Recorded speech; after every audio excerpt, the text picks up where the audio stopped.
نستغفره ونؤمن به ونتوكل عليه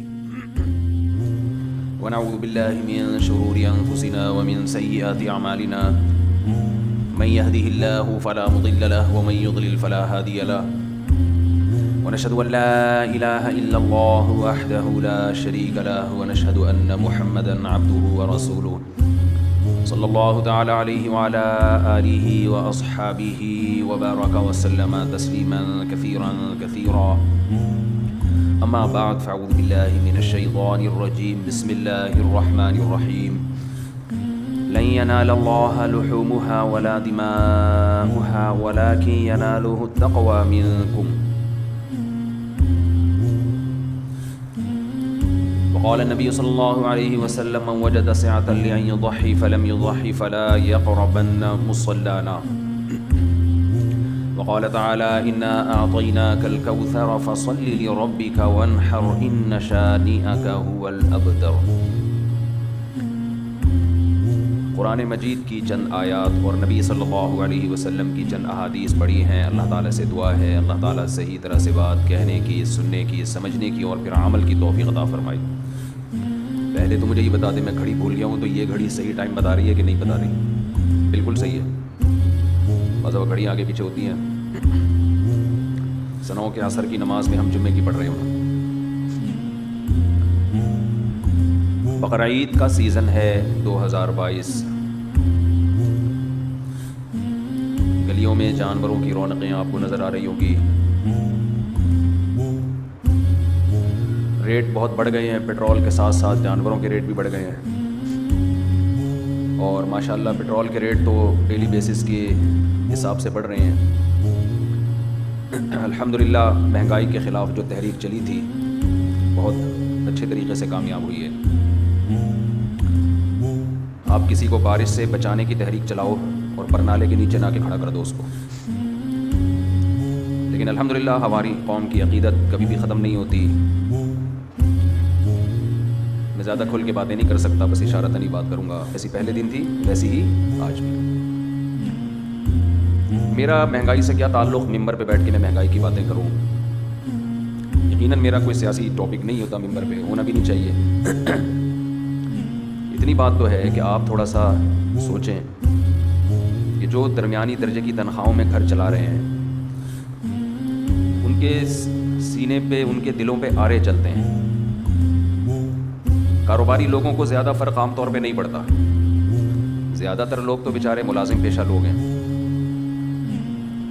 تو مہنگائی بڑھ رہی ہے، کم ہو رہی ہے، مذہب کا براہ راست اس سے تعلق نہیں ہے. لیکن مذہب ہمیں گائیڈ تو کرتا ہے نا کہ کسی بھی موقع پہ ہمیں کیا کرنا چاہیے. تو میں اس موقع پہ ہمیں کیا کرنا چاہیے اس کے بارے میں کچھ چیزیں 2-3 آپ کی خدمت میں پیش کر دیتا ہوں. ایک تو یہ کہ جنہوں نے بارش سے بچا کے ہمیں پرنالے کے نیچے کھڑا کیا ان سے اسی طرح عقیدت کرنا جیسے آپ پہلے کیا کرتے تھے. تو یہ آپ کے بے وقوف ہونے کی دلیل ہو. سمجھ رہے ہیں؟ آپ بارش میں بھاگ رہے ہو، میں کہہ رہے نہیں تو گیلا ہو جائے گا، بخار ہو جائے گا. پوری تحریک چلا کے آپ کو کہاں لا کے کھڑا کر دیا؟ پرنالے کے نیچے. ادھر تبھی اس سے بھیگو تاکہ آپ کا جو امیون سسٹم ہے نا وہ اتنا مضبوط ہو جائے گا. جو پرنالوں کے نیچے نہاتے ہیں ان کو بارش کے چھینٹوں سے کچھ ہوتا ہے؟ گندے نالے میں نہانے والوں کو دیکھا نا، گندے نالے میں جو نہاتے ہیں نا، بیچارے بعض علاقوں میں غریب بچے ہوتے ہیں گندے نالوں میں نہا رہے ہوتے ہیں. ان کا امیون سسٹم اتنا مضبوط ہو چکا ہوتا ہے کہ ان کو آپ کی چھینکوں سے کوئی فرق نہیں پڑتا. تو جن لوگوں نے آپ کو یہاں تک پہنچایا، ایک کام تو آپ نے یہ کرنا ہے کہ ان سے اسی طرح عقیدت اور محبت کا اظہار کرنا ہے جیسے آپ پہلے کرتے رہے تھے. دوسری بات کہ دیکھو حکمران تو جو مرضی کرتے رہے وہ تو ہمیشہ سے کرتے آ رہے ہیں. انسانی ہمدردی کے ناطے ہماری بھی کچھ ذمہ داری ہوتی ہے کہ جو درمیانہ طبقہ ہے جو مہنگائی میں پس گیا ہے ہم تھوڑا خود اس کا خیال کر لیں. ہم تھوڑا صدقات و خیرات کو بڑھا لیں. بہت سے لوگ پاکستان میں ٹیکس نہیں دیتے کہ حکومت کھا جائے گی. میں نہیں کہتا کہ آپ ٹیکس نہ دیں، لیکن اتنا تو کریں نا آپ کہ آپ اپنا پیسہ براہ راست ملک کی عوام پہ خود خرچ کر لیں. دیکھو ہمارے ایک دوست نے ٹرین کا سفر کیا. پہلے زمانے میں لوگ بغیر ٹکٹ بھی بہت کرتے تھے. ٹکٹ خریدنا بھول گئے یا بھول ہی گئے ہوں گے کیونکہ ایماندار آدمی تھے، جان کر ایسا نہیں کر سکتے تھے. یا ٹرین چل رہی ہوتی ہے بعض دفعہ آدمی اس میں چڑھ جاتا ہے کہ یار ٹکٹ لیتے رہیں گے. جب وہ اسٹیشن پہ اترے تو انہوں نے کیا کیا, میں نے کہا ٹکٹ خرید لو, خرید کے پھاڑ دو. کہ یہ ناجائز ہے نا, آپ یہ بھی تو حرام ہے کہ آپ بغیر ٹکٹ کے سفر کر رہے ہیں, تو آپ خرید کے کیا کر دو, پھاڑ دو, تاکہ گورنمنٹ کے خزانے میں اتنے پیسے چلے جائیں. انہوں نے کہا کہ گورنمنٹ کے خزانے میں پیسے جانے سے کیا ہوگا. میں نے کہا آپ کا یہ سفر حلال ہو جائے گا. یہ کیا ہو جائے گا؟ حلال. تو انہوں نے کہا کہ میرا مقصد یہ نہیں ہے کہ میرا سفر حلال ہو جائے گا, وہ تو ہو جائے گا جب میں گورنمنٹ کو پیسے دوں گا, لیکن یہ پیسے جب گورنمنٹ کے خزانے میں جائیں گے تو گورنمنٹ کا کام کس کی فلاح و بہبود ہے؟ عوام کی نا. یہ ان کی لاجک پیش کر رہا ہوں, صحیح ہے غلط ہے یہ میں اس بحث میں نہیں پڑھ رہا. گورنمنٹ کا کام ہے عوام کی فلاح و بہبود, تو میں ڈائریکٹ کسی غریب کو نہ پکڑا دوں. یہ اس میں فائدہ یقینی ہے. اس میں فائدہ کیا ہے؟ یقینی ہے. تو میرے سے اس بات کا کوئی جواب بن نہیں پڑا تھا. میں مشورے لوگوں کو یہ نہیں دیتا کہ آپ گورنمنٹ کے خزانے میں پیسے ڈالنے کے بجائے ڈائریکٹ کسی غریب سے, پورا ملک کا نظام تباہ و برباد ہو جائے گا اس طریقے سے. لیکن مجھے اس کا اس وقت کوئی جواب بن نہیں پڑا, میرے پاس کوئی جواب نہیں تھا اس کا. تو انہوں نے کہا میں یہ پیسے صدقہ کروں گا, لیکن ڈائریکٹ کسی غریب کی جیب میں یہ پیسے ڈال دوں گا جو زکوٰۃ کا مستحق ہے. کیونکہ گورنمنٹ, لوگ یہ کہتے ہیں, میں نہیں کہہ رہا, لوگ یہ کہتے ہیں کہ گورنمنٹ کو جب ہم پیسے دیتے ہیں تو جتنا سرمایہ حکومت کے پاس جمع ہوتا ہے اتنا, رپورٹ یہ ہے کہ عوام پہ خرچ نہیں ہوتا, ان کی اپنی جیبوں میں زیادہ جاتا ہے. تو یہ لاجک ان کی ٹھیک تھی یا غلط تھی ایک الگ بحث ہے, لیکن اتنی بات تو ہے نا کہ اس مہنگائی کے دور میں بھائی حکومت تو جو کرے وہ تو اللہ ان سے قیامت کے دن پوچھے گا. ہماری اور آپ کی ذمہ داری تو بنتی ہے کہ ہم دائیں بائیں دیکھیں کون اس مہنگائی سے بہت زیادہ متاثر ہو رہا ہے. اللہ نے اگر ہمیں مالی وسائل دیے ہیں تو ہم تھوڑا ان کے ساتھ تعاون بڑھا دیں. دیکھیں اصل گورنمنٹ حکومتوں کی گورنمنٹ نہیں ہوتی, یہ بہت بڑی بھول ہے. یہ لکیریں ہم نے کھینچی ہیں, یہ پاکستان ہے, یہ ہندوستان ہے, یہ افغانستان ہے, یہ ایران ہے, یہ چین ہے, یہ لکیریں کیا اللہ نے بنائی ہیں؟ بولو نا کیا ہو گیا؟ یہ لکیریں اللہ نے تھوڑی بنائی ہیں, یہ تو ہماری بنائی ہوئی ہیں کہ یہ ہمارا کنٹری ہے, یہ ان کا کنٹری ہے, یہ فلاں کا کنٹری ہے, یہ فلاں کا کنٹری ہے. اللہ تعالیٰ نے جب آدم علیہ السلام کو زمین پہ بھیجا تھا تو اس وقت کوئی کنٹری تھا؟ کوئی بھی کنٹری نہیں تھا. کوئی قوم تھی پٹھان پنجابی مہاجر سرائکی بلوچ کوئی تھی؟ ان سے کہے پوری زمین کس کی ہے؟ تمہاری. اور یہ سارے انسان جو آپ کی نسل سے پیدا ہوں گے یہ کس کے ہیں؟ میرے ہیں. تو یہ جو حکومتیں ہیں ان سے اصل بڑی حکومت کس کی ہے؟ اللہ کی حکومت ہے. ہم مسلم ہیں, ہم کوئی لبرل نام نہاد لبرل ہوتے ہیں, یہ ایتھیسٹ تھوڑی ہیں, ہم لوگ ملحد تھوڑی ہیں. تو وہ اللہ جب کسی کو کسی پریشانی میں ڈالتا ہے تو خوب سمجھ لو قرآن و سنت سے یہ مضمون بہت واضح ہے. جو غربت اور مہنگائی میں پستا ہے ہم سمجھتے ہیں یہ ہے آزمائش میں. نا نا نا نا نا, اس سے بڑی آزمائش کس کی ہے؟ ان کی ہے جن کو اللہ نے مالی وسائل زیادہ دیے. ایک مثال سے بات سمجھاتا ہوں تو سمجھ میں آئے گی انشاءاللہ. قارون کو اللہ نے بہت پیسہ دیا تھا. آتیناہ من الکنوز ما ان مفاتحہ لتنوء بالعصبۃ اولی القوہ. خزانوں کی چابیاں ایک بہت بڑی جماعت لے کے چلا کرتی تھی. خزانوں کی کثرت کا اندازہ لگائیں, اتنے ہیرے جواہرات سونے چاندی کے سکے تھے اس کے پاس. پہلے بینک نہیں ہوا کرتے تھے, لوگ اپنے خزانے اپنے گھروں میں تجوریوں میں محفوظ رکھتے تھے. اتنا گولڈ جمع کر لیا تھا کہ خزانوں کی چابیاں لوگوں کے پاس تھیں جو ملازم اس کے ساتھ چلتے تھے. ظاہر ہے انہی بنی اسرائیل میں بہت سے غریب لوگ بھی تھے جن کے پاس کھانے کو روٹی نہیں تھی اور ظلم کی چکی میں پس رہے تھے, فرعون کا ظلم. قارون بھی بنی اسرائیل میں سے ہی تھا. حضرت موسیٰ علیہ السلام نے قارون سے کہا تجھے اللہ نے اتنی دولت دے دی, لیکن جو قوم کا حال ہے وہ تو دیکھنا. تو جو قوم میں غریب لوگ ہیں تو ان پیسوں سے ان کا خیال کر لے. احسن کما احسن اللہ الیک, ان کے ساتھ ایسے اچھا سلوک کر جیسے اللہ نے تیرے ساتھ اچھا سلوک کیا ہے. وسائل دیے ہیں تجھے. قارون کی کھوپڑی میں یہ بات بولو نہیں. اس نے کہا انما اوتیتہ علی علم عندی, میرے پاس نالج ہے, اسکلز ہیں, میں نے ان اسکلز کی بیس پہ پیسہ کمایا ہے. حالانکہ فرعون تو بنی اسرائیل کے اگینسٹ تھا, اس ریاست میں رہتے ہوئے اتنا کما لیا میں نے. دیکھو فرعون نے قارون نے دلیل کیا دی, کہ میرے پاس جو پیسہ ہے یہ میری محنت اور میرے دماغ اور میرے ہنر کا نتیجہ ہے. دلیل یہ دی تھی نا. تو اللہ کی طرف سے حضرت موسیٰ کو جو جواب سکھایا جانا تھا وہ جواب یہ ہونا تھا کہ یہ دلیل غلط ہے, تیرے پاس جو پیسہ ہے وہ تیرے ہنر سے نہیں بلکہ اللہ کی مدد سے. یہ جواب ہونا چاہیے نا, لیکن اللہ نے یہ جواب نہیں دیا. اللہ نے یہ جواب فرعون کو نہیں دیا. جواب کیا دیا ہے؟ اولم یعلم ان اللہ قد اہلک من القرون اہلک من قبلہ من القرون من هو اشد منہ قوہ. جواب یہ دیا گیا کہ یہ نہیں دیکھتا ہے کہ اللہ نے تجھ سے پہلے بڑے بڑے طاقتوروں کو ہلاک کر دیا ہے, تو کس کھیت کی مولی ہے. اللہ نے اس کی دلیل کے جواب میں دلیل نہیں دی, دھمکی دی ہے.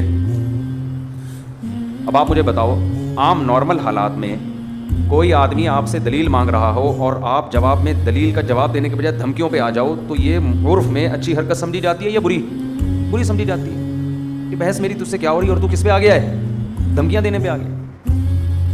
آپ نے کیس کیا جی انہوں نے 2 لاکھ روپے کھائے ہیں, جج کے پاس پہنچ گئے, آپ نے نہیں کھائے, مثال دے رہا ہوں. میں جج کے پاس ان کو لے گیا عدالت میں. اول تو جج کہے گا میں تو 2 کروڑ کھا کے بیٹھا ہوں معذرت کے ساتھ, یعنی غلطی سے کچھ چیزیں میرے منہ سے نکل جاتی ہیں جو ریورس کرنی پڑتی ہیں. سچ وچ نہیں, بس غلطی سے کچھ آٹو پے ہوا ہوں. تو یعنی ایماندار جج کے پاس ہم چلے گئے.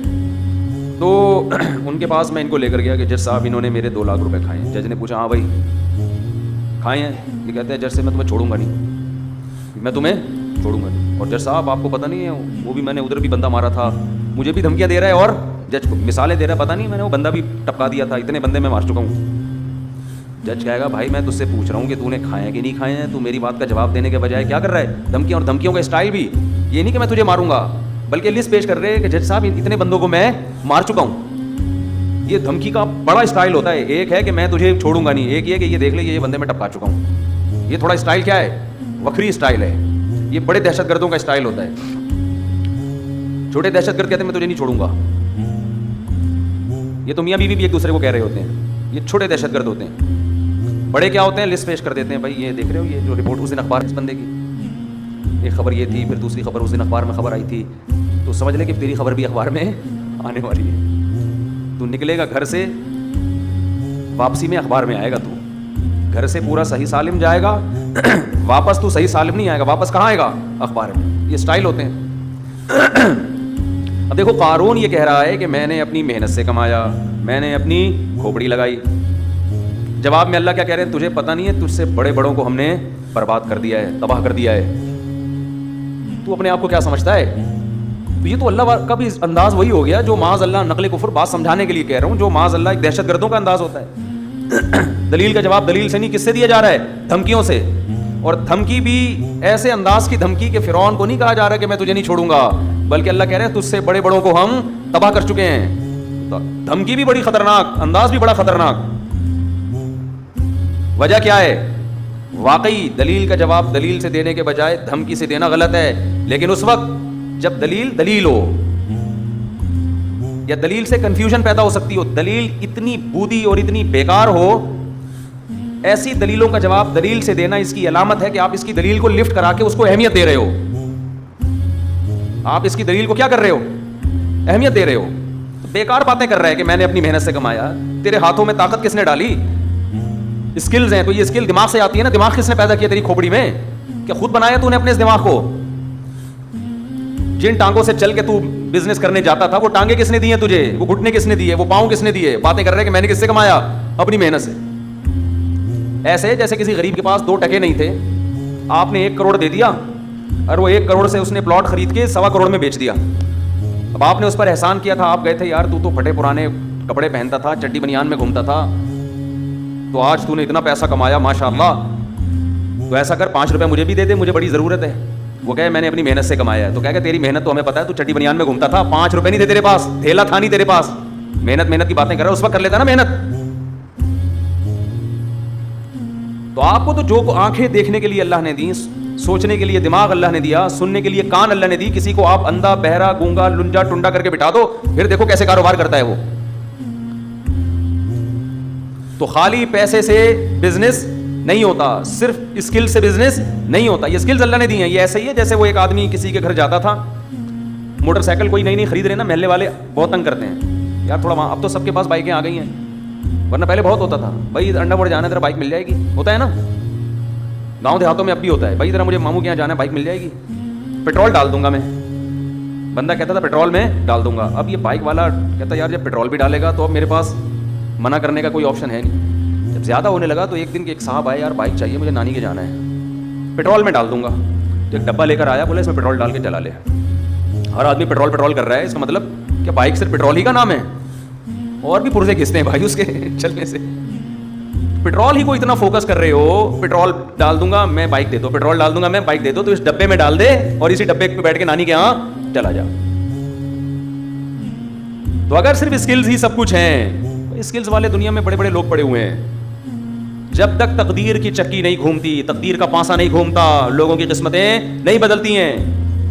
بڑے بڑے ذہین لوگ کھانے کو روٹی نہیں ہے, اور ایک نمبر کے احمق اور بیوقوف, ان کے پاس نوٹ گننے کی فرصت نہیں ہے. موٹیویشنل اسپیکر جو آپ کو بتا رہے ہوتے ہیں نا, جنہوں نے اتنا پیسہ کمایا, ایکچولی یوں ان کو بتاؤ ساتھ وہ آدمی جو کامیاب ہوئے نا ان اسکلز کی بیس پہ. تو میں ایک کتاب لکھ رہا ہوں جس میں 7 لاکھ ایسے آدمی ڈالوں گا جن میں یہ اسکلز ان سے بھی زیادہ تھیں, مگر وہ فٹ پاتھوں پہ مرے ہیں بیچارے. ہوتا ہے نا 7, ابھی میرے پاس پڑھی ہوئی ہے کتاب کو, 7 کامیاب آدمی, وہ کیا ہے, کامیاب لوگوں کی 7 علامتیں. تو جب تک اللہ کی چاہت نہیں ہوتی, آپ کے قسمت کا پانسا نہیں گھومتا, آپ سارا دن بیٹھ کے مکھیاں مارتے رہتے. وہ ایک آدمی اونٹ پہ جا رہا تھا, بہت مالدار آدمی, بزنس تھا اس کا, ایک چاول کا بورا یہاں رکھا ہوا ہے, ایک چاول کا بورا یہاں رکھا ہوا ہے, سوری چاول کا بورا یہاں رکھا ہوا ہے, اور ایک بیلنس برابر کرنے کے لیے بجری کا بورا رکھا ہوا ہے یہاں پہ. بھائی 2 چاول کی بوریاں ادھر اونٹ کے, اور بیلنس برابر کرنے کے لیے 2 بجری کی بوریاں ادھر.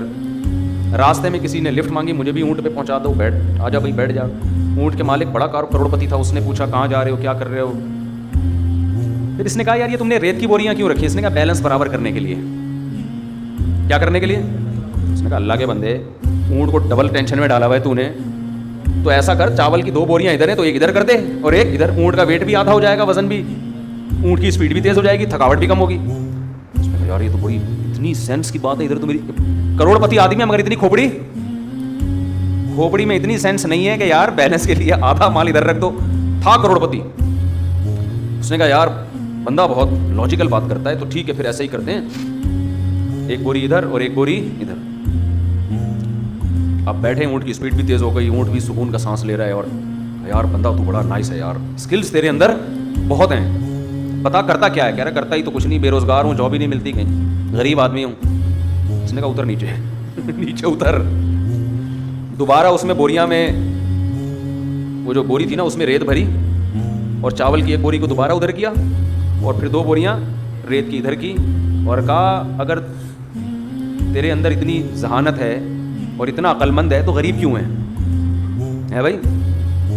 تو میں اگر تیرے مشوروں پر عمل کروں گا تو میں بھی کیا ہو جاؤں گا؟ اس سے اچھا میں وہ بیوقوف صحیح ہوں, الٹے پلٹی زندگی گزر رہی ہے لیکن پیسہ تو ہے نا میرے پاس.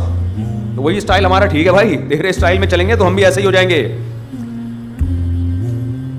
لو كان بالحيل الغنى لوجدتني بنجور اقطار السماء تعلقي لكن من رزق الغنى حرم الحجا ضدان مفترقان اي تفرقي.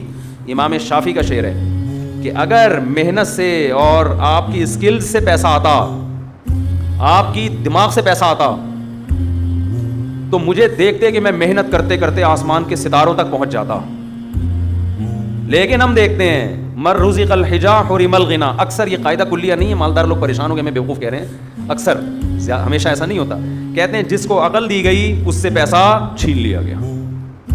ضدانی مفترقانی ای تفرقی, ایک دوسرے کے لگتا ہے اپوزٹ ہے, یہ کبھی بھی جمع نہیں. یہ شاعر تو ظاہر تھوڑا مبالغہ کرتے ہیں, ورنہ بڑے مالدار عقل مند صحابہ کے پاس بھی پیسہ تھا. حضرت عثمان تو بڑے ذہین تھے اور پیسے والے بھی تھے.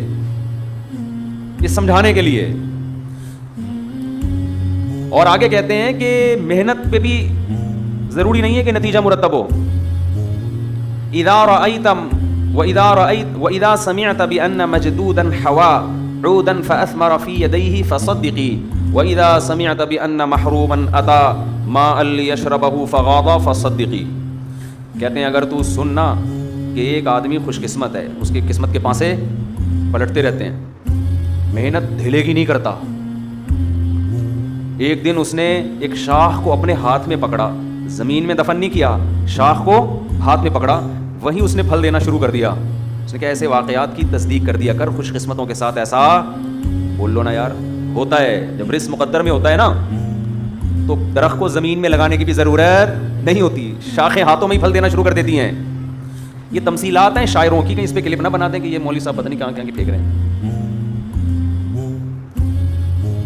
سمجھانے کے لیے کہ خوش قسمتوں کے عجیب معاملہ ہوتا ہے, ہم نے اپنی آنکھوں سے دیکھے. جس کام میں ہاتھ ڈالو بنتا چلا جاتا ہے.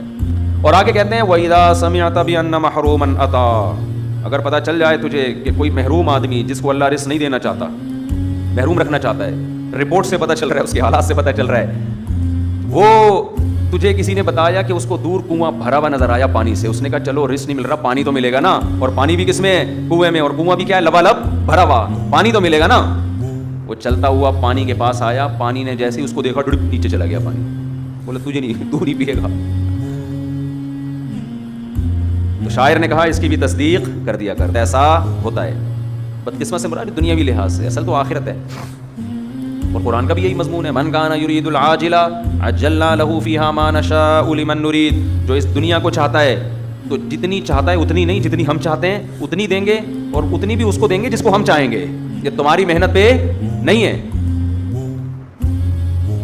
تو اس لیے تقدیر پہ تمیز سے آرام سے صبر کر کے بیٹھ جاؤ. تو میں قارون کی بات بتا رہا تھا آپ کو کہ قارون نے دلیل دی کہ میرے پاس نالج ہے, اس نالج کی بیس پہ میں نے یہ پیسہ کمایا ہے. تو اللہ نے اس کی دلیل کا جواب نہیں دیا, یہ بتانے کے لیے کہ اس کی دلیل ضد اور ہٹ دھرمی پر مبنی ہے. یہ ایسی دلیل نہیں ہے کہ اس کو لفٹ کرا کے اس کی دلیلوں کا جواب دیا جائے. اصل میں یہ دلیل اس لیے دے رہا ہے, اس کے دل سے خدا کا خوف ختم ہو گیا. خوف ہوتا تو سوچ کے جواب دیتا, کبھی بھی یہ جواب نہ دیتا. جب آپ پر خوف نہیں ہوتا نا کہ میں جو منہ سے بولوں گا اس کا مجھے حساب دینا ہے, تو جو اول فول بکنا چاہے انسان وہ بک دیتا ہے. دیکھو نا باپ کے سامنے لوگ کیسی زبان چلا رہے ہوتے ہیں. ہمارے والد صاحب نے ایک واقعہ سنا, ایک لبرل فیملی کا, بچپن میں ہمیں گھر میں والدہ کو سنا رہے تھے, ہم نے بھی سن لیا. انہوں نے بتایا کہ میرے کوئی دوست ہے, وہ روتا ہوا آفس آیا. کیا ہوا بھائی؟ کہ یار میرے بیٹے نے مجھے تھپڑ مارا ہے. رو رہا تھا وہ باپ, کیوں مارا ہے؟ کہہ رہے پتہ نہیں پیسے مانگ رہا تھا, کیا کر رہا تھا, مجھے پورا واقعہ یاد نہیں, بدتمیزی کر رہا تھا. تو میں نے کہا کہ بھائی میں تمہارا باپ ہوں, تم ایسے بدتمیزی کیوں کر رہے ہو؟ تو لاجک کا جواب دیکھیں کہ میں نے تو نہیں کہا تھا کہ آپ میرے باپ بنے, یہ تو آپ نے شادی اپنی خوشی کے لیے کی تھی, نتیجے میں پیدا ہو گیا. اب ان دلیلوں کا جواب دلائل سے دیا جائے گا؟ بولو نا. اور یہ ہمارا میڈیا آج بدتمیز اولاد کو بنا رہا ہے, بدتمیز بنا رہے ہیں. بیٹی گھر سے بھاگ کے جب شادی کرتی ہے, 9 عمر لڑکی, باپ کے کلیجے پہ آرے چلتے ہیں کہ نہیں چلتے؟ میڈیا سپورٹ کس کو کر رہا ہے؟ یار ایک لڑکی 40 سال کی ہو, 35 سال کی ہو, باپ اس کی شادی میں دلچسپی نہ لے رہا ہو, کورٹ میرج کرے, سمجھ میں آتا ہے. 17, 18, 19 سال کی لڑکیوں کو بھاگنا, یہ تو باپ کی عزت کا جنازہ نکل رہا ہے کہ نہیں نکل رہا؟ کیسے آج ایک مشہور واقعہ چل رہا ہے میڈیا پہ, آپ سب کو پتا ہوگا. ماں باپ رو رہے ہیں اور اس پہ بحث ہو رہی ہے کہ اس کا رائٹ ہے, اس کا حق ہے. ماں باپ سے زیادہ حق اللہ نے کسی کو نہیں دیا. چھوڑ دو اس مرد کو جس نے تمہیں تمہارے باپ کے گھر سے بھگایا. عزت دار آدمی کبھی لڑکی کو یہ آفر نہیں کرتا کہ تم بھاگ جاؤ, میں تم سے شادی کروں گا. اسے پتا ہے کل میری بھی بیٹی ہوگی, اسے میں کس بیس پہ روکوں گا اپنے گھر سے بھاگنے پر. ایسی لڑکیوں نے اپنے لیے جہنم کی آگ خرید لی, اللہ نہیں چھوڑے گا. دیکھو میڈیا کو, انسانوں کو بیوقوف بنانے, جو ماں اور باپ کے کلیجوں پہ آرے چل رہے ہیں, ایک ایک چیز نوٹ ہو رہی ہے اللہ کے ہاں. اللہ وہ ماں جو فیڈ کراتی تھی نا بچی کو, دودھ پلاتی تھی, ایک ایک گھونٹ اللہ نے محفوظ رکھا ہوا ہے. یہ تیری ماں کا احسان تھا کہ جب تو روتی تھی وہ تجھے اپنی چھاتی سے لگا کے دودھ پلاتی. وہ ایک ایک دودھ کا گھونٹ اللہ کے ہاں محفوظ ہے. ماں خود بھول جاتی ہے, اللہ تھوڑی بھولتا ہے.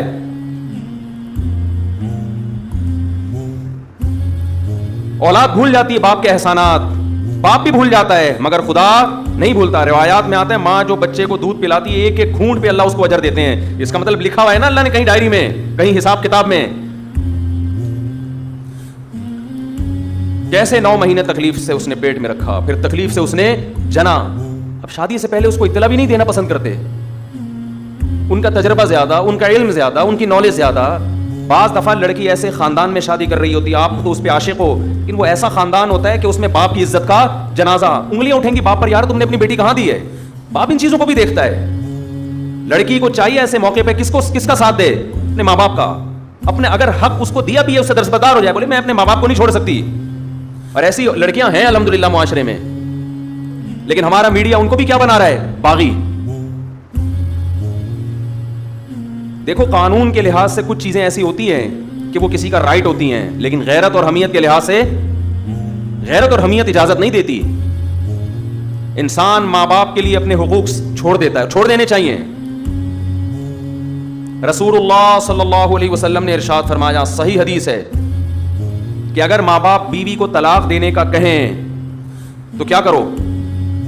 حدیث میں آتا ہے کہ بیوی کو چھوڑ دو. اگرچہ علماء نے اس کی کچھ تفصیل بیان کی ہے کہ بشرطے کہ بیوی آپ کے ماں باپ کے ساتھ ظلم کر رہی ہو، بدسلوکی کر رہی ہو. آج اتنا لبرلزم ہمارے معاشرے میں پھیل گیا ہے، باپ اور ماں کے حقوق نہیں ہے، انسانیت کے حقوق کی بات ہو رہی ہے. تو انسان میں وہ ماں باپ داخل نہیں ہے کیا؟ کہہ رہے ہر شخص کا رائٹ ہے وہ جو مرضی کرے. بالکل رائٹ نہیں ہے. یہ انگریزوں کے ہاں ہے جن کے نہ باپ کا پتہ نہ ماں کا پتہ، نہ بھائی بہنوں کا پتہ. اسلام میں ایسا نہیں ہے. تمہارا باپ بھی ہے، تمہاری ماں بھی ہے، تمہارے بہن بھی ہے، تمہارا بھائی بھی ہے، تمہارا چاچا بھی ہے، تمہارے بھانجے بھتیجے بھی ہیں. جن کے فیملی سسٹم تباہ ہو گیا ان کے ہاں یہ باتیں اچھی لگتی ہیں، لیکن اللہ نے ہمیں خاندانوں کی شکل میں پیدا کیا ہے تو ہمیں ان کی رعایت بولو کرنی ہے. آپ انگریز سے قانون کیوں لے رہے ہو؟ اور اگر لینا ہے تو پھر پورا لو. ان کے ہاں وراثت بیٹوں کو نہیں ملتی. ان کے ہاں وراثت جس کو وہ دینا چاہے دے دے. کتوں کو دینا چاہے کتوں کو ملے گی. کچھ کہے بغیر مر گیا تو بینک لے جائے گا اس کو. وراثت لینے اولاد آ جائے گی کہ اسلام کہتا ہے میری وراثت، میرے باپ کی وراثت میں کس کا حق ہے؟ میرا حق ہے. تو اسلام تو یہ بھی کہتا ہے کہ آپ رشتہ توڑ دو اپنا ماں باپ کی وجہ سے. میاں بیوی کا کتنا قریبی رشتہ ہے، اسلام کہتا ہے لیکن نہیں، بیوی پہ ترجیح کس کو دینی ہے؟ ماں کو. بیوی پہ ترجیح کس کو دینی ہے؟ باپ کو. باپ اور بیوی، ماں اور بیوی میں جب تضاد ہوگا تو آپ نے کس کی طرف جانا ہے؟ ماں باپ کی طرف جانا ہے. وہ پہلے ہیں، یہ بعد میں ہے. ہاں ہم یہ نہیں کہہ رہے کہ ظلم کرنا شروع کرتے ہیں بیوی پر ماں کے کہنے پر. بعض مائیں بڑی ظالم ہوتی ہیں. ہم تو ساسوں کے بارے میں بیان کرتے رہتے ہیں اور ہمیں ساسوں کا آپ سے زیادہ پتہ ہے، آپ کو نہیں پتا. اللہ کا شکر ہے ہمارے پاس ساسیں الحمدللہ ماؤں کی جگہیں قابل احترام ہے، لیکن آپ سے زیادہ ہیں. ہمیں ساسوں کا تجربہ آپ سے زیادہ. ہمیں تو جب کوئی دعوت پہ بلاتا ہے کہتے ہیں اپنے سسر کو بھی لے کر آئیں، تو میں کہتا ہوں کون سے والے؟ آپ کو نہیں یہ کہنا پڑتا، آپ لے آتے ہیں اپنے سسر کو. ہم پوچھتے ہیں بھائی کون سے والے؟ وہ کہتے ہیں یار یہ تمہارے ساتھ یہ مسئلہ. ہمارے ایک رشتہ دار نے مجھے دعوت پہ بلایا کہ آپ بھی آئے، اپنے سسر کو بھی لے آئے. میں نے کہا کون سے والے؟ کہتے ہیں یار یہ تمہارے یہ ہیڈی کی ختم نہیں ہوتی. کون سے والے؟ سالوں کو بلائیں. کون سے والے؟ بیگم کو بلائیں. کون سی والی؟ ہدیہ کوئی لے کر آتا ہے یہ کیک آپ کے گھر کا. کون سے والے؟ تو یار شادیاں آپ نے کی، ٹینشن میں ہمیں دے رہے ہو. تو پہلے تو میں بیٹھ کے کاٹ رہا ہوتا تھا کیک نا. ایک کیک آ گیا اب اس کے اتنے حصے، پھر یہاں بچے زیادہ ہیں یہاں بچے کم ہیں، تو اس کے حساب سے یوں آڑا ترشا کٹتا تھا یوں کر کے. دیکھو یوں آ رہا ہے، بچے زیادہ ہیں تو دو یوں کر کے چوری گھمائی، پھر یوں لایا. ٹھیک ہے نا یہ بچوں کا حصہ نکل گیا. اب میں نے یہ سیٹ اپ ہی ختم کر دیا ہے. اب میں نے یہ کیا، ہدیہ آیا وہیں بچوں کو وہیں لڑکوں کو کھلا دیا. گھر لے کر گئے تو ان کو بولا جو پہلے نمبر پہ آئے گا وہ ہدیہ وہ پہلے نمبر کے گھر پہ، دوسرے پہ آئے گا دوسرے گھر پہ، تیسرے پہ آئے گا وہ. اب ہم لوگوں کو تو نہیں کہہ سکتے جب بھی آؤ مٹھائی کے اتنے ڈبے لے کر آؤ. کہے گا یار خرچہ ہمارا کیوں کرا رہے ہو.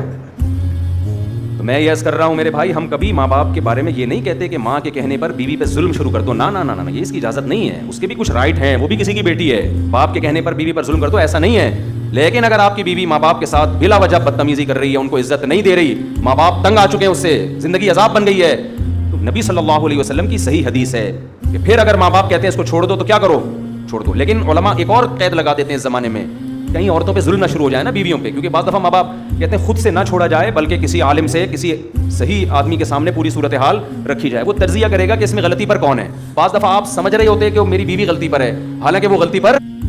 لیکن بہرحال یہ بڑی بات ہے کہ ہمارے نبی صلی اللہ علیہ وسلم نے کیا حکم دیا کہ بیوی کو چھوڑنے میں جب ماں باپ کی اطاعت کی جا سکتی ہے تو لڑکی شادی کرنے میں ماں باپ کو لفٹ نہ کرائے، گھروں سے بھاگ بھاگ کے شادی کرے. ایک ایج ہو جائے نا اس کی، ماں باپ دلچسپی نہ لے رہے ہوں، رشتوں پہ رشتے آ رہے ہیں، ریجیکٹ کرتے چلے جا رہے ہیں، تو پھر ہم تو خود کہتے ہیں بھائی اپنی زندگی بچاؤ، کورٹ میرج کرو. کیونکہ یہاں ظلم کون کر رہا ہے؟ یا باپ ظلم کر رہا ہے. لیکن ہمارے ہاں میجورٹی ایسی نہیں ہے الحمدللہ. ماں باپ تو چاہتے ہیں ہماری بچیوں کی صحیح جگہ شادی ہو. اور حضرت ابو دردہ رضی اللہ عنہ کا واقعہ صحیح حدیث ہے. حضرت ابو دردہ کے پاس ایک شخص آیا اور کہنے لگا میرے باپ میری بیوی سے نفرت کرتا ہے، بدسلوکی کرتی ہوگی، مجھے کہتا ہے کہ میں بیوی کو چھوڑ دوں. آپ کیا فتویٰ دیتے ہیں؟ حضرت ابو دردہ بڑے عالم تھے، صحابہ کے دور میں بھی چند مخصوص علماء تھے جن کو فتویٰ دینے کی اجازت تھی. حضرت ابو دردہ کے پاس آیا، یا رسول اللہ میرا باپ مجھے کہتا ہے میں اپنی بیوی کو طلاق دے دوں، میرا دل نہیں چاہتا. حضرت ابو دردہ نے کیا بات کی؟ فرمایا میں نے رسول اللہ صلی اللہ علیہ وسلم سے یہ سنا ہے، رضا الرب فی رضا الوالد و سخط الرب فی سخط الوالد. خدا کو راضی کرنا ہے تو باپ کو راضی کر لو، خدا کو ناراض کرنا ہے تو باپ کو ناراض کر لو. سمجھ میں آ رہی ہے بات؟ تو یہ رشتے آپ نے اپنی ڈکشنری سے نکال دیے. Women rights, human rights. ایک دفعہ میں نے بیان میں کہا کہ بہو کو چاہیے کہ ساس کی تھوڑی خدمت کیا کرے, اس کی اخلاقی ذمہ داری ہے اس کی. جب ایک ساتھ رہتے ہیں تو بڑوں کی خدمت کرتے ہیں کہ نہیں کرتے؟ اس پہ اتنے خواتین کے یہ تو ہے ہی عورتوں کے خلاف, یہ تو ہے ہی ہر وقت عورتوں کے خلاف تقریریں کرتا ہے. تو میں جس کے حق میں کر رہا ہوں ساس, وہ کیا عورت نہیں ہے؟ وہ بھی تو عورت ہے, اور کل آپ بھی تو ساس بنو گی. تمہارا بیٹا شادی کرتے ہی بیگم کے پاس جا کے بیٹھ جائے, تمہیں لفٹ کرانا چھوڑ دے, اور تمہاری بہو تمہیں پانی کا نہ پوچھے, تم بول رہی ہو کہ بیٹا ذرا پانی پلا دو. کہ نہیں, ہر آدمی کو اپنی خدمت خود کرنی چاہیے. ہمارے اوپر آپ کی خدمت واجب نہیں ہے.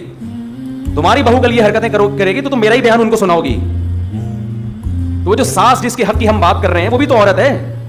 تو کیا بات کہاں سے شروع ہوئی, چلتی چلی آ رہی ہے. تو میرے بھائی, ماں باپ کا بڑا حق ہے, ایسا نہیں ہے, اتنا ہلکا نہیں ہے. اگر آپ نے پسند کی شادی آپ کر رہی ہو, ماں باپ بالکل راضی نہیں, اور ماں باپ بھی پڑھے لکھے ہیں, کوئی ایسا نہیں کہ بہت ہی باز ہوتے ہیں باپ بیچ رہا ہے اپنی بیٹی کو, ایسے بھی خاندان ہوتے ہیں. وہاں تو ہم کہتے ہیں کہ نہیں بھائی باپ کی نہیں چلے گی. وہاں ہم بھی یہی کہتے ہیں, بیچ بھی نہیں رہا وہ آپ کا اس نے یہ کرنا ہوتا تو وہ اتنی آپ کی تعلیم پہ اتنے پیسے خرچ کرتا. وہ جہاں باپ ظالم ہو وہاں تو ٹھیک ہے, ظلم بھی اعلیٰ نوعیت کا ہونا چاہیے. چھوٹی موٹی خطائیں تو سب کر رہے ہوتے ہیں, لیکن نارملی یہ حرکت کہ نو عمر لڑکیوں کا گھروں سے بھاگنا. دیکھو میں اپنی باتیں شیئر نہیں کرتا, ہمارے پاس بھی بڑے, میں تو شادیاں کرتا ہوں نا, بس لوگوں کو پتہ ہے کتنی کر لوں گا. لوگوں کی سے بڑی تکلیف ہوتی, کرتے رہتے ہیں بھائی کتنی کر لوں گا, 4 سے زیادہ کی تھوڑی اجازت ہے, تو زیادہ ٹینشن نہ لیں. لیکن ظاہر ہے جس نے 3 بھی کی ہوں تو کرتا آ رہا ہوگا نا, تو 3 تک پہنچائے. یعنی کرتا آ رہے ہیں, رشتے تو دڑا دھڑ بھیجے ہوں گے نا. 300 جگہ رشتے بھیجو تو 2 ہوتی ہیں. صحیح ہے نا. تو ہمیں بھی ایسی آفریں آئی ہیں کہ ماں باپ راضی نہیں ہے, شادی کر لیں. نہ ہم نے کہا بھائی یہ ہم سے نہیں ہوگا, ایسا نہیں ہو سکتا. پیغام ہی ڈائریکٹ باپ کو بھیجا کرو, عزت تو اس کو. اور لڑکی اپنے باپ سے پوچھ کے کرے گی, تمہارے ساتھ بھی وفا کرے گی وہ. ورنہ جو اپنے باپ کی نہیں ہے میرے بھائی, وہ شوہر کی کہاں ہو سکتی ہے؟ خود سوچو یار, کامن سینس کی بات ہے. آپ کہہ سکتے ہو اس کو عشق اتنا چڑھا ہوا ہے, جب وہ اپنے باپ کے لیے باپ کو چھوڑ سکتی ہے میرے لیے, تو مجھے کیوں چھوڑے گی؟ تو بھائی وہ عشق آپ کی جوانی کی وجہ سے چڑھا ہوا ہے. یہ جوانی تھوڑی دیر میں, تھوڑے دنوں میں ختم ہونے والی ہے. آپ کے ڈینٹنگ پینٹنگ کا کام نکلنا شروع ہوگا. آپ کو ڈینٹر کا پاس جانا پڑے گا کہ یہ والا دانت میرا ہل رہا ہے, اس کو ایلفی سے جوڑ دے اپنی جگہ پہ. اس وقت پھر اس کو اور بہت سارے ہینڈسم اسمارٹ لوگ نظر آئیں گے. جو ایک دفعہ بھاگ گئی, اس کا مطلب بھاگنے کا طریقہ اس کو بولو آ گیا. اور الحمدللہ ہماری عدالتوں نے بیٹیوں کا بھاگنا تو آسان بنایا ہی تھا, اللہ کا بڑا فضل ہے. اب بیٹیوں کا بھاگنا اتنا آسان نہیں ہے, بیوی کا بھاگنا بہت ہی آسان کر دیا عدالت نے. اور یہ عدالت کا قصور نہیں ہے, یہ ہماری اسمبلیوں کا قصور ہے. میں جو عدالتوں کو برا بلا کہہ رہا ہوتا ہوں, جج تو بیچارہ پابند ہے نا, وہ تو لا تو ہماری اسمبلیوں کا قصور ہے. تو جب میں عدالت کو کہہ رہا ہوتا ہوں, اصل میں اسمبلیوں کو کہہ رہا ہوتا ہوں. جج صاحب ناراض نہ ہوا کریں صاحب, ہمیں وہ تو پابند ہے لا کا بھائی. وہ اگر نہیں کھلا کی ڈگری دے گا وہ اندر ہو جائے گا جج, وہ تو مجبور ہے. تو اب بیویوں کا بھاگنا الحمدللہ اتنا آسان کر دیا کہ آپ کی جہاں شادی ہوئی, اگلے دن مہر بیگم نے لیا اور جائے کورٹ میں کہے مجھے یہ بندہ بالکل بھی پسند بولو نہیں آیا, بالکل بھی اچھا نہیں لگ رہا مجھے. جج ہو سکتا ہے جنرل نالج کے لیے پوچھ لے وائی کیوں, ویسے یہ جنرل نالج کے لیے پوچھے گا, اس کا قانون سے کوئی تعلق نہیں. جج کہے گا کوئی بات نہیں, یہ لیں آپ کو کھلا, جائیں جو اچھا لگ رہا ہے اس سے شادی کریں آپ. یہ لا ہے. اگر میں نے قانون کی کتاب پڑھی ہے, ایسے نہیں پھینک رہا میں, ٹھیک ہے نا. کسی دن ہو سکتا ہے وہ پیج بھی دکھا دوں جو ہمارے آئلی قوانین میں جنرل مشرف نے جو قانون پاس کروایا, یہ اس کا حصہ ہے کہ کوئی بھی عورت جب بھی اپنے شوہر سے طلاق مانگے گی, چاہے گی, اس کو ریزن بتانا ضروری نہیں ہے. جج پابند ہے, اس کو طلاق کی ڈگری تھمائے گا. اور ہمارے ہاں جہالت ماشاءاللہ ہول سیل کے حساب سے, میں اس جہالت میں بھی ابھی بات کرتا ہوں. کچھ اسکالرز ایسے ہیں جو میرے خلاف اس عدالتی خلا پہ کلپ بنا رہے ہیں, اور لوگوں کے بڑے کمنٹس آ رہے ہیں ماشاءاللہ جی حدیث کے حوالے سے مفتی طارق مسعود کو جواب دیا آپ نے. میں بتاتا ہوں ابھی اس کا. ابھی تو میں آپ کو بتا رہا ہوں کہ بیگم کا بھاگنا اس زمانے میں الحمدللہ عدالتوں نے, ہمارے حکمرانوں نے بے انتہا آسان. اچھا, بیگم جب بھاگے گی تو بچوں کے سمیت بھاگے گی. بچے بھی کس کو ملیں گے اگر بچے ہو چکے ہیں؟ اس میں ہوگا یہ, اب بے روزگاری سے مت ڈریے. موٹیویشن اسپیکر بتا رہے ہوتے ہیں نا 1 لاکھ روپے ماہانہ کمائیں. بھی ریحان اللہ والا صاحب کی ویڈیوز میرے ساتھ آئی ہیں, بڑا اچھا کام کر رہے ہیں. انہوں نے کہا کہ 1 لاکھ روپے وہ تو صحیح سچی مچی کے کمانے کا, حلال کمانے کا بتا رہے ہیں. میں آپ کو ایک ایسا طریقہ بتاتا ہوں, تھوڑی سی غیرت ختم ہوگی لیکن آپ پیسے دبا کے چھاپو. لیکن یہ خواتین کے لیے آفر ہے, مرد اس میں مسکرانے کی کوشش, کیونکہ مردوں کی جیب سے ہی کمائیں گے. دیکھو بہترین طریقہ یہ, اگر آپ لیڈیز ہیں تو نہیں, لیکن فرض کر لیتا ہوں آپ لیڈیز ہیں, آپ کسی بندے سے شادی کریں, مہر رکھیں, نان نفتہ لیتی رہیں, ٹھیک ہے, 1 آدھ بچہ پیدا کروا لیں. بچہ جیسے ہی پیدا ہو آپ کورٹ میں جائیں, بولیں کہ اس نے بچوں کا خرچہ نہیں دیا, یہ نہیں دیا, وہ نہیں دیا, مجھے اس سے کھلا چاہیے. عدالت خلا کی ڈگری بھی تھمائے گی آپ کو. 18 سال تک کے بچے کا خرچہ اس کی وہ باپ کے خرچے پہ ڈال دے گی. آپ کہہ سکتی ہو اگر آپ لیڈیز ہو, وہ نہیں لیکن سمجھانے کے لیے, کہ بھائی خرچہ باپ پہ ڈلے گا تو ہے, باپ تو وہی ہے نا, خالص میرا بچہ تو نہیں ہے نا. تو نہیں, وہ باپ صرف ڈاکومنٹیشن میں ہے, ورنہ اس سے بڑا خان سامہ کوئی بھی نہیں. وہ صرف پیسے دے گا, مرضی ٹوٹلی کس کی چلے گی؟ آپ کی چلے گی. بچہ رہے گا آپ کے پاس. آپ اگر وہ بیٹی ہے تو اپنی مرضی کا لباس پہنائیں, جہاں بھی لے کر جائیں, جو بھی کریں, باپ صرف عدالت میں پیسے بھرے گا اور کسی کام کا وہ باپ نہیں ہے. اور پھر ہو سکتا ہے آپ کے ذہن میں خیال ہے کہ وہ جب بیٹا یا بیٹی بڑی ہوگی تو محبت تو باپ سے کریں گے وہ, کہ ہمارا باپ ساری زندگی ہمیں خرچہ دیتا رہا, 18 سال کے بعد تو وہ باپ کے پاس چلے جائیں گے. نا نا نا نا نا نا, 18 سال آپ کے پاس ہیں باپ کے خلاف اس کا ذہن بنانے کے لیے. 18 سال میں بھی تبلیغ میں 4 مہینے میں کھوپڑی گھوم جاتی ہے, آدمی بالکل الٹ کے آ جاتا ہے. بغیر داڑھی ہو تو داڑھی رکھ کے آ جاتا ہے, بے نمازی ہو تو نمازی, ہیروئن چاہیے ہو تو ہیروئن چھوڑ دیتا ہے. تو 18 سال میں اس کی کھوپڑی کیسے نہیں بدلے گی؟ 18 سال تک وہ اس کی کھوپڑی خراب کرے گی کہ تمہارا باپ ظالم تھا, مارتا تھا, کوٹتا تھا, لڑکیوں کے چکر میں تھا, نشہ کرتا تھا, آئس لیتا تھا, اور یوں تھا, روٹی کھانے کو نہیں دیتا تھا, یہ تھا وہ تھا. بچہ کبھی بھی آپ کے پاس نہیں آئے گا. اچھا, اس بچے کا خرچہ بن گیا, جیسے ہی بچے کا خرچہ بنا ہے, عدت کا خرچہ بھی آپ لیں, فوراً کہیں اور شادی کریں, اس سے دوسرا نکلوا کے وہاں بھی فوراً عدالت میں کیا کر دیا؟ بولو نا, خلا کا کیس دائر کر دیا. جیسے ہی عدالت میں خلا کا کیس دائر کیا, یہاں سے بچے جس حساب سے آپ کے ہوتے جا رہے ہیں, آپ کی سورس آف انکم بڑھتی جا رہی ہے. اور کوئی مالدار ٹکر گیا تو عدالت اس سے تگڑے پیسے لے گی. عدالت یہ نہیں دیکھتی بچے کو کتنا چاہیے, عدالت آپ کی بھی انکم دیکھتی ہے, تو کما کتنا رہا ہے, جتنا کما رہا ہے اس حساب سے بچے کو دے گا تو. پھر عورت کی مرضی, آدھے بچے پہ لگائے آدھے خود کھائے, کو کون دیکھ رہا ہوتا ہے بچے پہ کیا لگ رہا ہے؟ یہ ہو رہا ہے. انہوں نے کہا تھا یہ تو ہوگا, جعفری نام تھا ان کا, لڈن جعفری صاحب نے کہا تھا یہ تو ہوگا. میں کہہ رہا ہوں یہ تو ہو رہا ہے, ہوگا نہیں, یہ تو ہو رہا ہے. سمجھتے ہو کہ نہیں سمجھتے؟ اس لیے ہم کہتے ہیں لبرل جو دین سے دور لڑکیاں شادی نہ کرو. دیندار ہوگی کم از کم فتوا تو لے گی کہ یہ خلا صحیح ہوا بھی ہے کہ نہیں ہوا. بے دین ہوگی کہ جاؤ فتوے شتے کو نہیں مانتے ہم. اچھا, میں میرے خلاف اب کچھ لوگ کلپ بنا رہے ہیں, وہ میں کر کے بس اصل ٹاپک کی طرف آتا ہوں کیونکہ بات سے بات آ گئی ہے. ابھی میں نے کل کلپ دیکھا, میرا بیان چلایا کہ شریعت میں عورت کو یک طرفہ خلا کا حق حاصل نہیں ہے. طلاق کا رائٹ اللہ نے کس کو دیا ہے؟ مرد کو, عورت کو نہیں دیا. ہاں, چند بہت ظالم ہو یا نان نفقہ نہیں دے رہا, وہ ایک الگ سچویشن ہے, وہ میں بتا چکا ہوں مختلف بیانات. نارملی عورت کے پاس یہ حق نہیں ہے. جب شادی ہو گئی تو اب جب تک مرد نہیں چھوڑے گا عورت اپنی جان نہیں چھڑا سکتی اس سے. آپ کو اسلام کا یہ حکم سمجھ میں آئے نہ آئے, لیکن ہے بہرحال ایسا ہی. او یعفو الذی بیدہ عقدۃ النکاح, قرآن صاف کہہ رہا ہے کہ نکاح ختم کرنے کی چابی شوہر کے پاس ہے. یہ قرآن کے الفاظ ہیں. یہ کی کس کے پاس ہے؟ یہ ایک لاک, عورت باؤنڈ ہو گئی ہے, لاک ہو گئی ہے. یہ لاکر کھول کون سکتا ہے؟ یہ مرد کھول سکتا ہے. یعنی نکاح ختم کرنے کا رائٹ کس کے پاس ہے؟ عدالت کے پاس نہیں ہے. قرآن کیا کہہ رہا ہے, کس کے پاس ہے؟ مرد کے پاس ہے. چند شرطوں میں عدالت کے پاس ہے, وہ بھی ڈیٹیل میں جاؤں گا تو بات لمبی ہو جائے گی. تو میرے خلاف ایک صاحب نے کلپ بنایا, ہر پاگل سے پاگل اٹھ رہا ہے, دین میں گھس رہا ہے, نہ علم نہ نالج, بس حدیثوں کے حوالے یاد کیے ہوئے. محترم نے میرا کلپ چلایا, کوئی امریکہ میں کہیں یورپ میں ہوتے ہیں, وہ پھر اپنی بات کی کہ مفتی طارق مسعود صاحب ایسی بات کر رہے ہیں. بخاری میں ایسا نہیں ہے. بخاری میں ریفرنس حدیث میں آتا ہے, نبی صلی اللہ علیہ وسلم کے پاس ایک خاتون آئی کہ مجھے میرا شوہر پسند نہیں, آپ نے اس کو خلا کی ڈگری دے دی. ایسا کچھ بھی نہیں ہے. بخاری کی حدیث ہے, خاتون نبی کی خدمت میں آئی کہ میں نے بغیر دیکھے شادی کی ہے, میرے شوہر قد کے لحاظ سے چھوٹے, رنگ کے لحاظ سے بہت سیاہ ہے, میں ان کے ساتھ نہیں رہنا چاہتی. آپ نے ان کے شوہر کو پراپر بلایا ہے اور ان کو مشورہ دیا کہ ان کو طلاق دے دو. ان کے شوہر نے طلاق دی ہے تو نکاح ختم ہوا ہے. ایسا نہیں ہے کہ نبی نے فرمایا کہ چلو یہ خلا کی ڈگری ہے جاؤ. تو جب نبی کو یہ رائٹ اللہ نے نہیں دیا کہ وہ میاں بیوی میں خود سے نکاح ختم کر سکتے ہیں, آپ ان کے شوہر کو بلا کے مشورہ دے رہے ہیں. بلغھا کے الفاظ ہیں, آپ نے ان کے شوہر کو کہا ان کو طلاق دے دو. پوری امت کا اجماع ہے کہ یہ بھی آرڈر کے حکم میں نہیں تھا, یہ مشورہ تھا, یہ امر استحباب کے لیے کہ بھائی جب نہیں رہنا چاہتی تو بہتر یہی ہے کہ کیا کرو. تو ان صحابی نے کہا ٹھیک ہے میرا مہر دے دیں, میں چھوڑنے کے لیے تیار ہوں. تو یہ صحابی تیار ہوئے ہیں, حدیث کے بخاری کے الفاظ ہیں, طلقھا, صحابی نے ڈیورس دی ہے. ہم بھی یہ کہتے ہیں کوئی عورت اگر کورٹ جاتی ہے, میں شوہر کے ساتھ نہیں رہنا چاہتی, عدالت بلائے شوہر کو, بھائی تیرے ساتھ نہیں رہنا چاہتی ہے تو آپ دے دو اس کو. اگر وہ دے دے ٹھیک ہے, نہیں دے تو جج کو تھوڑی حق حاصل ہے. یہاں تک کہ تو ہم بھی قائل ہیں کہ جج بلا کے شوہر کو مشورہ دے سکتے ہیں, جیسے سعودی عرب میں ہوتا ہے. سعودی عرب میں عدالت کورٹ میں جاتی ہے, عدالت نہیں ڈیورس دیتی, عدالت میاں کو بلاتی ہے.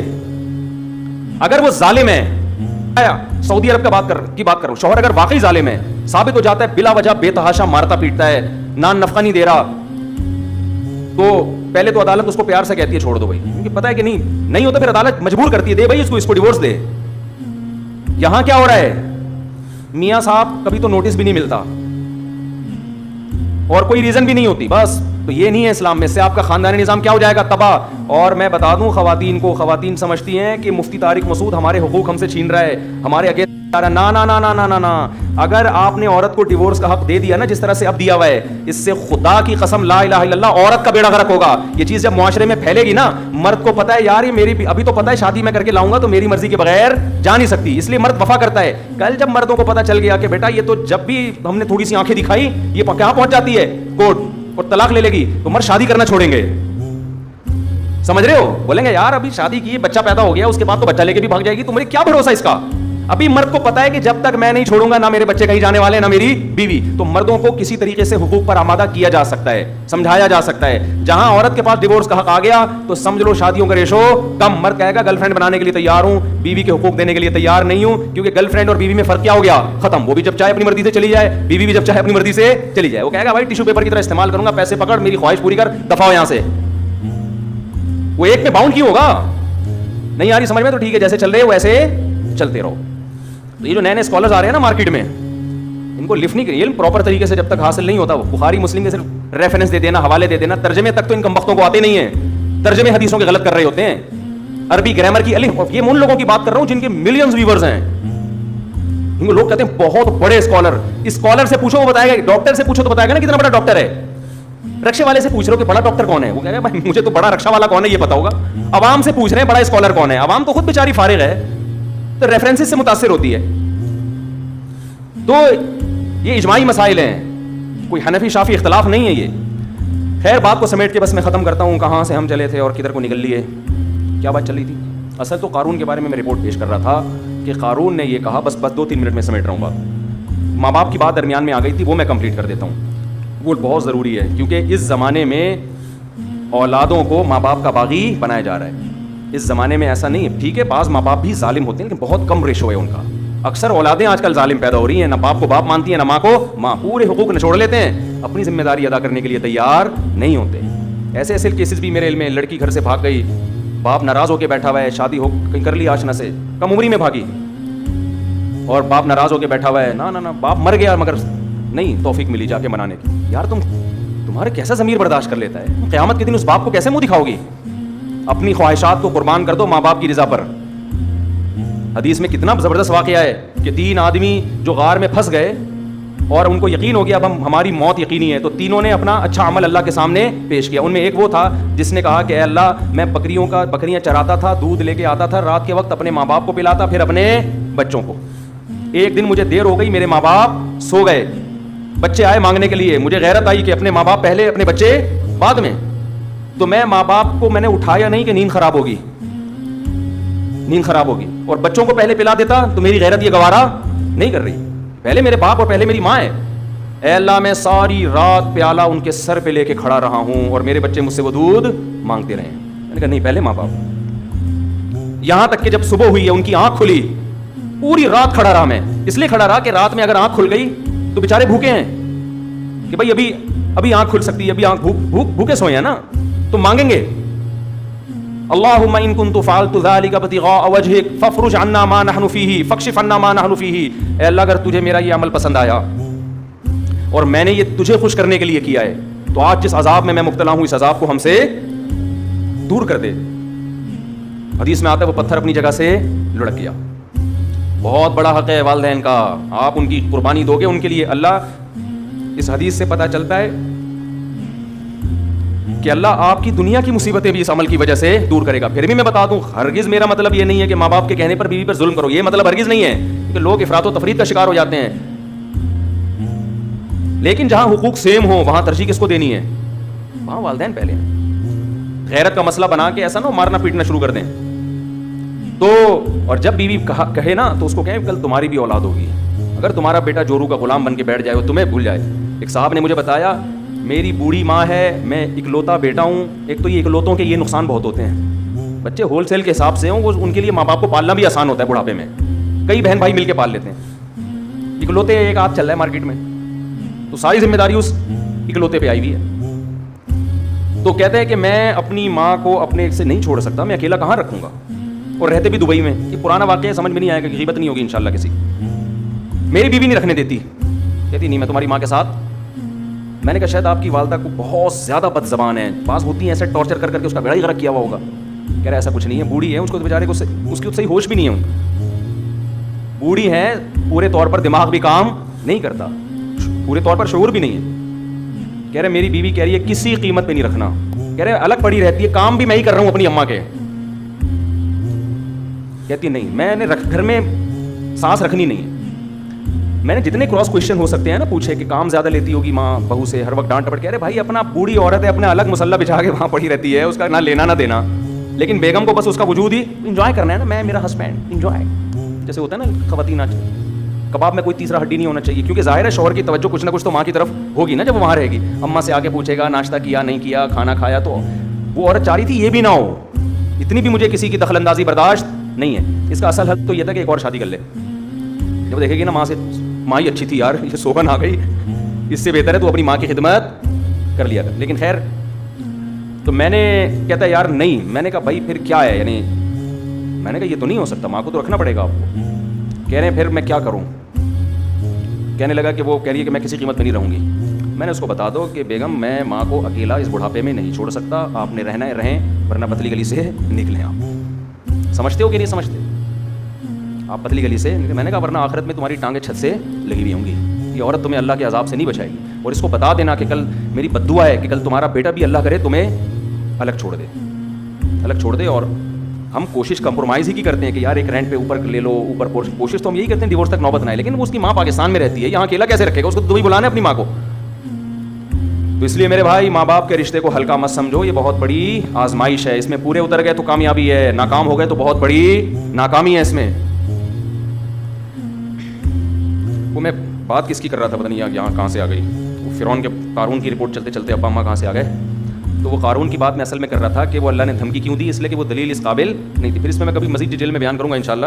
تو وہ اللہ نے اس کو لفٹ نہیں, اس کی دلیل کو لفٹ نہیں کرایا, اللہ نے دھمکی دی کہ تو کیا سمجھ رہے اپنے آپ کو, اس سے پہلے بڑے بڑے لوگوں کو ہم نے ہلاک کر دیا, ڈر نہیں لگتا ایسی باتیں کرتے ہوئے. تو نتیجہ کیا نکلا, قارون کو اللہ نے زمین میں دھسا دیا. اصل میں پیغام یہ دینا چاہتا تھا کہ جب اس دور میں بنی اسرائیل پر غربت تھی, پریشانیاں تھیں, ٹینشن میں قارون نہیں تھا, سب ٹینشن میں تھے, لیکن حقیقت میں آزمائش یہ قارون کی تھی, بنی اسرائیل کی تھی یا قارون کی, بولو قارون کی. بنی اسرائیل غربت میں بھی کامیاب ہو گئے, قارون دولت میں بھی کیا ہو گیا, ناکام. تو اصل جو میں میسج دینا چاہ رہا تھا, یہ جو مہنگائی بڑھ رہی ہے جس میں غریب پس رہا ہے, تو دیکھو اگر غریب گناہ نہ کرے, ناجائز کی طرف نہ جائے, تو غربت میں پس کے وہ کامیاب ہے. آزمائش غریب کی نہیں ہے, آزمائش دولت مند کی ہے کہ وہ اپنی دولت میں اس غریب کا کتنا خیال کرتا ہے. سمجھ میں آ رہی ہے بات کہ نہیں آ رہی ہے؟